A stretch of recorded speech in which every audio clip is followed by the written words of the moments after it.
Welcome to the True Shots, where we deliver short, unfiltered moments of truth and inspiration designed to realign your path and awaken what's already inside you. I'm your host, Eric Foster, and today's episode is titled, A Powerful Truth. When you walk in your truth, your purpose and your passion align. This podcast is powered by Destinies by Choice Support Services, and today's conversation invites you to reflect, reset, and move with intention as we step into a new season. My guest today is more than a doctor. He's an educator, a pastor, a family man, and a voice of wisdom grounded in both faith and lived experience. His insight challenges us to live intentionally and become who we are created to be. So let's lean in, listen with open hearts. Let's allow this conversation to spark something new. And as we walk forward, aligned, grounded, and walking in our truth, I just want to say, Dr. Eric Anderson, thank you. I'm crying, about ready to cry already. It's just an honor and a privilege to be in your presence. And to be honest, when I started going to your church, I didn't believe in pastors. I had been let down so many times. And I had been to church in like almost 15 years. But when I started going, I didn't want to stop. I used to figure out ways to not go to church. But then when I went the first time, it was just something about the atmosphere, about you and your family. I just want to say, when I look at you and your family, I see Black excellence. Not the kind that we normally see on television or the internet or whatever, but are people to be proud of. And you give so many people something to strive for, because never in my wildest dream that I would think that I'll be sitting here and having a conversation with you, because I didn't think that before that I would have anything in common with a man such as yourself, because of what side of the fence you've been on and what side I came from, you know. And I know that you've had your trials and your tribulations also. Yes, sir. But I know it took discipline and determination to become not only the doctor, the pastor, the father, the husband, you know, the brother, the friend, the uncle, and just be that inspiration when so many people need it, you know.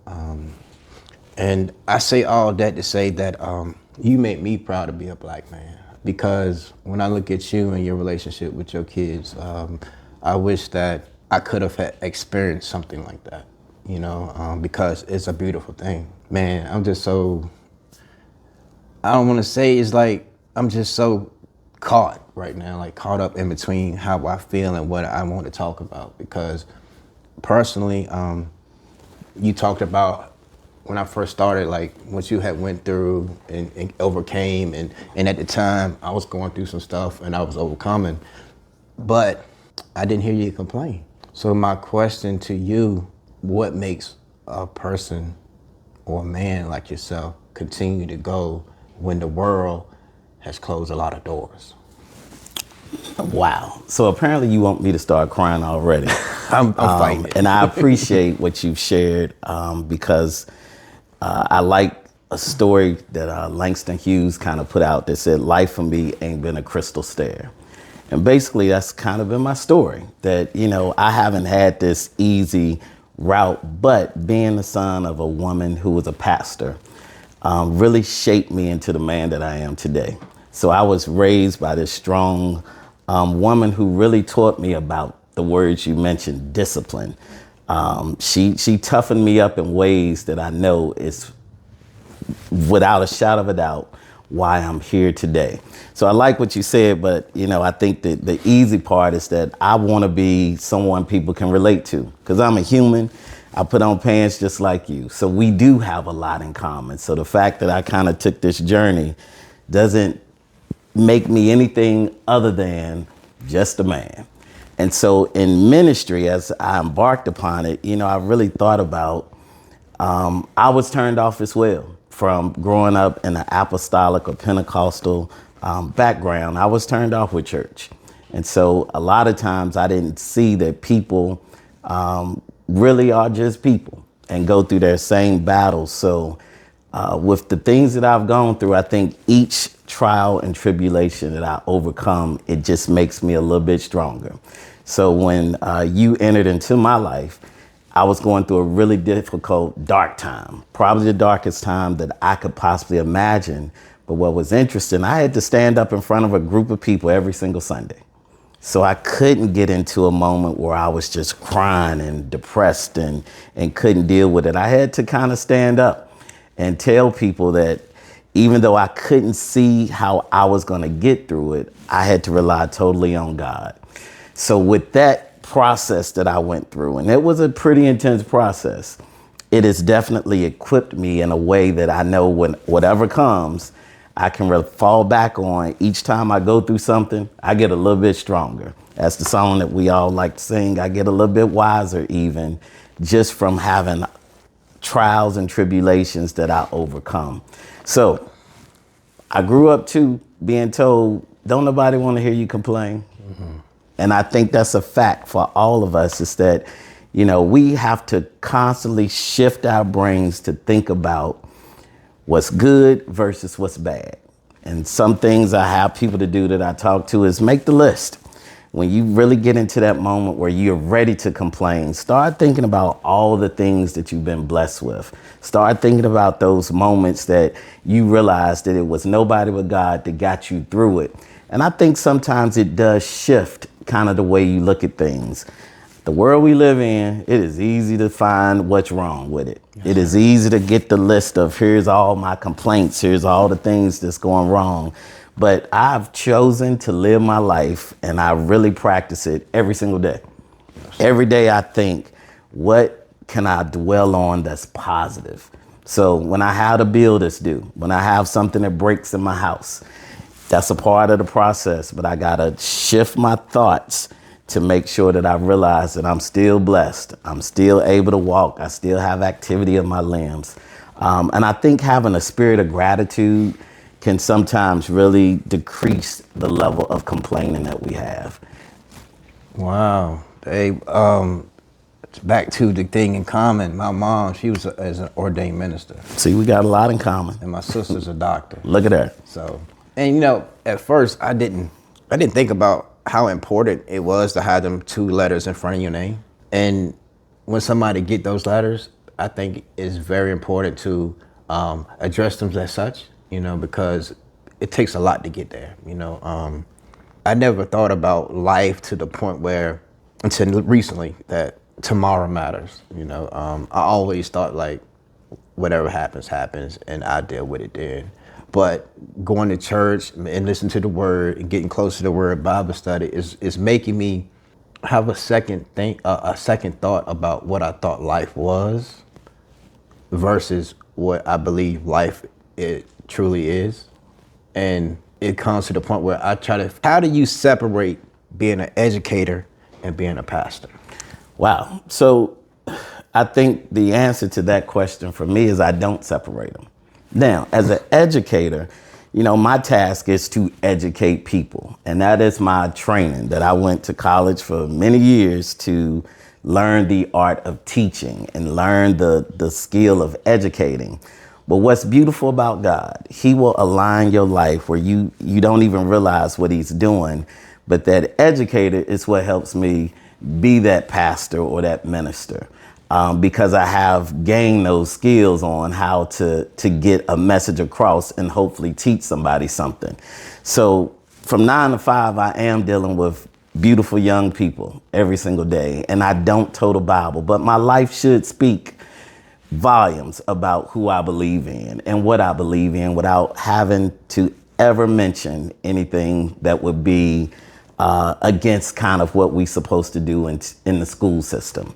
But as a pastor, you know, my goal, and I really do thoroughly enjoy teaching and seeing when the light go on, or when you delivering a sermon and you hear the congregation go, and they kind of get that point that you've been trying to make. So I realized that it is truly a gift that God has given me. And I probably wouldn't have said that years ago. But at this point in my life, I realized that, you know, I hold it really close to my heart, and it is a passion of mine. So when I'm writing a sermon, I'm in the zone.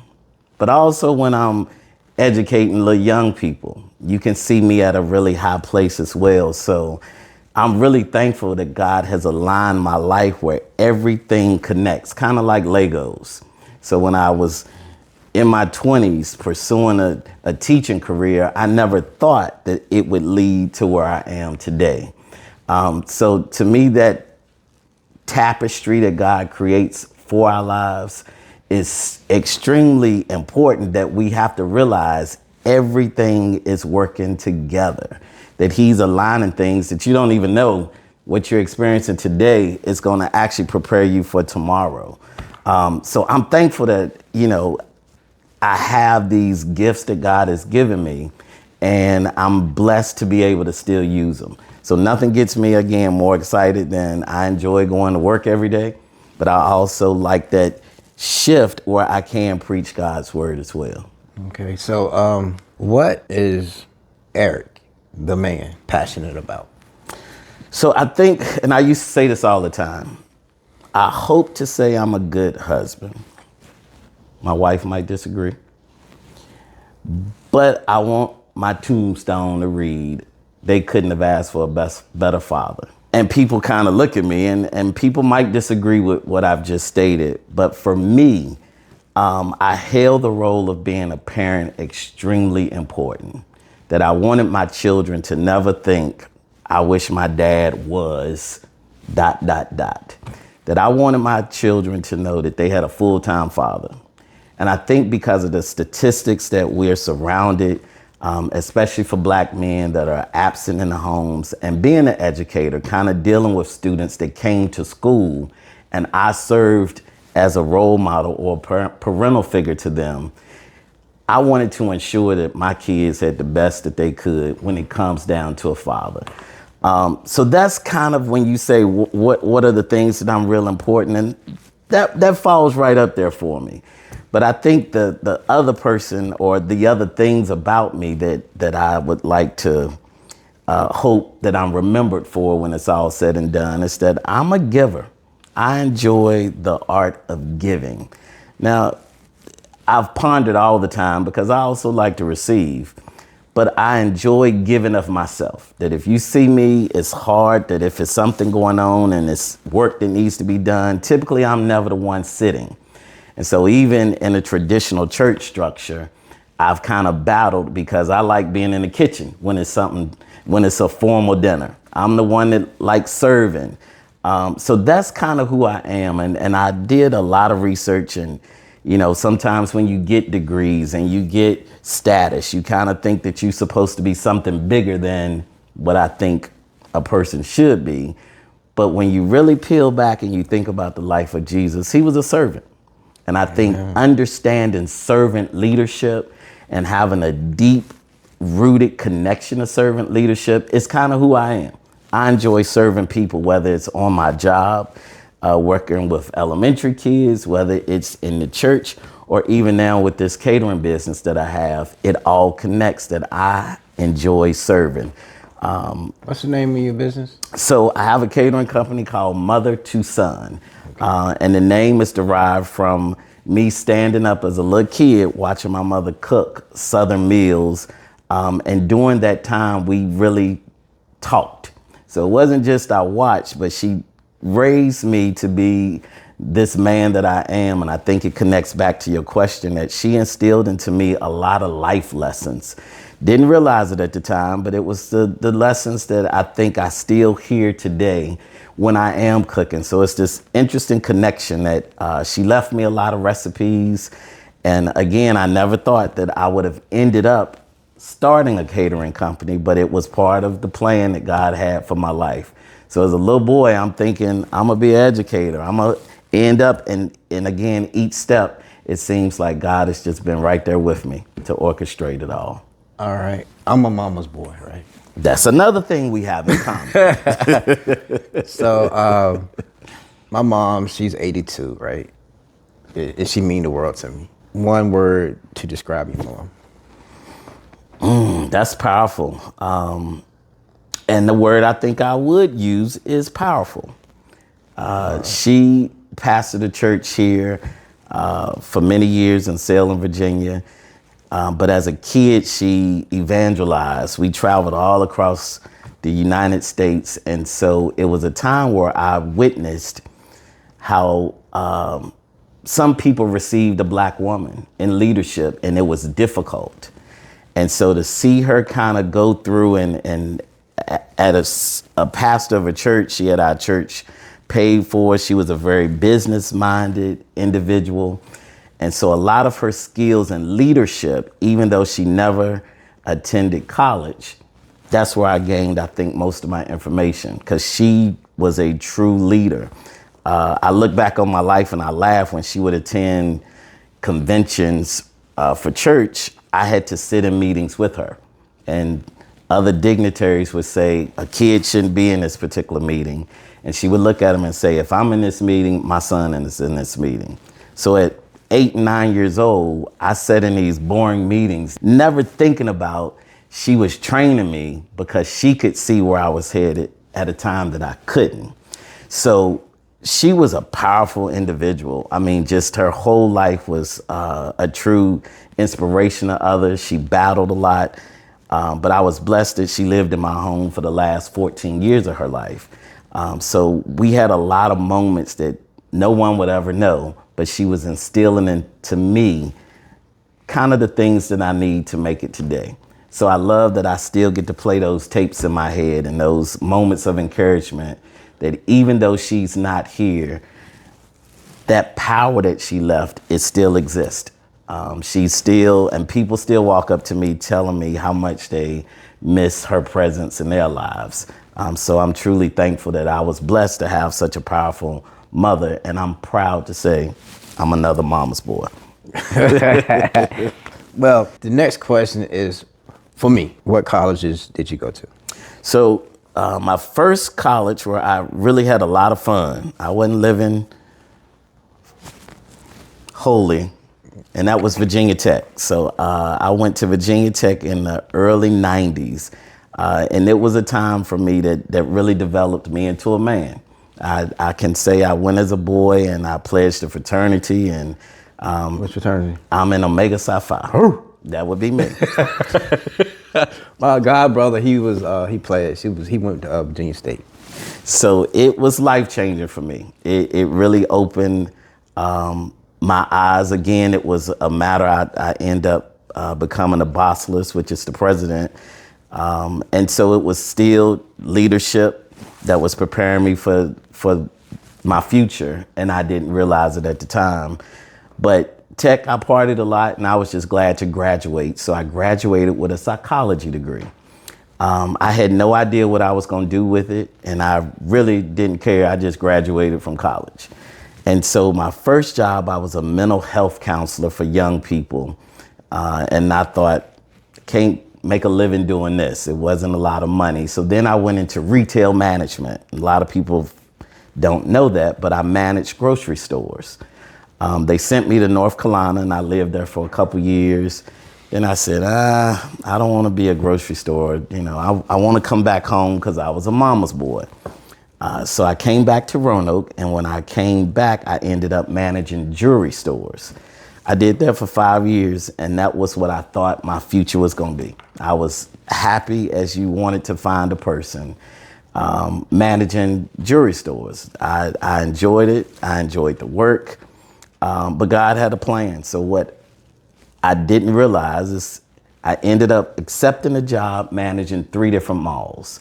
And I thought, this is it. 3 different malls, and I was traveling to Richmond. It was a mall in Richmond and one in Lynchburg, and then one here in Roanoke Valley View.